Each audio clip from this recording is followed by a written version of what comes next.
As the sun sets over Lake Superior,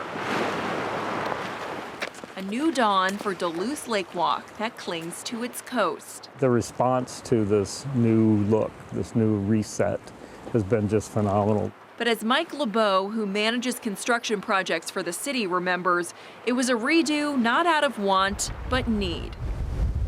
There was wind speeds of over 100 miles an hour and 20, 25-foot waves.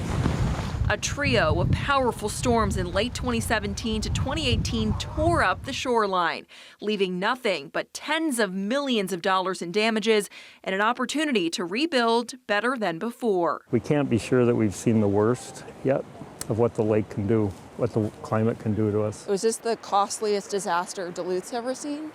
Yeah, by far. A team of specialists helped with construction, each stone here deliberately placed like pieces of a puzzle. What is this?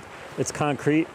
And does it go straight down? It goes straight down. Behind it, a concrete wall at some points 12 feet deep. This is protecting the concrete wall, which is helping to protect the trails and that stairway and everything behind it.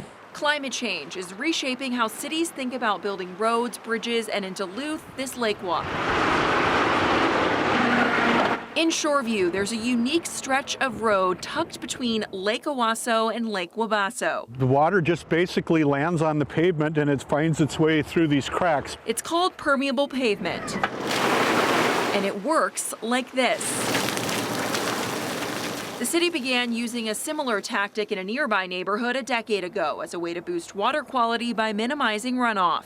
And Public Works Director Mark Maloney says now there's an added benefit of less flooding. We had a pretty static idea of how much rain we got and how long the winters were, and that's really been challenged in the last 10 to 15 years. Pavement like it only covers about 1.5% of city streets, and Maloney says it's strategically placed and endures Minnesota's brutal winters. As soon as the sun gets on here for any sustained period of time, all the stuff that you see clogging the joints and the pores melts away. Up front, it's a larger investment, he says, than typical concrete on normal roads. But in the long run, maintenance costs less. I think the world we live in now, the people that are here that are paying for everything, are expecting us to be thinking this way. 16 Minnesota cities declare a climate emergency, calling on the state and federal governments to commit resources to combating the problem. We need to do something before we reach a tipping point.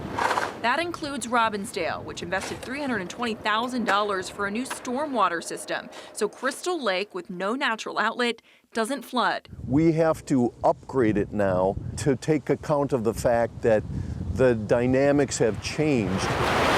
Those dynamics, changing climate, impacts infrastructure you and I use every day. Those tasked with designing and repairing it will have to meet that need while Mother Nature takes its toll. We're dealing with a new reality and we have to adapt to it. Caroline Cummings, WCCO 4 News.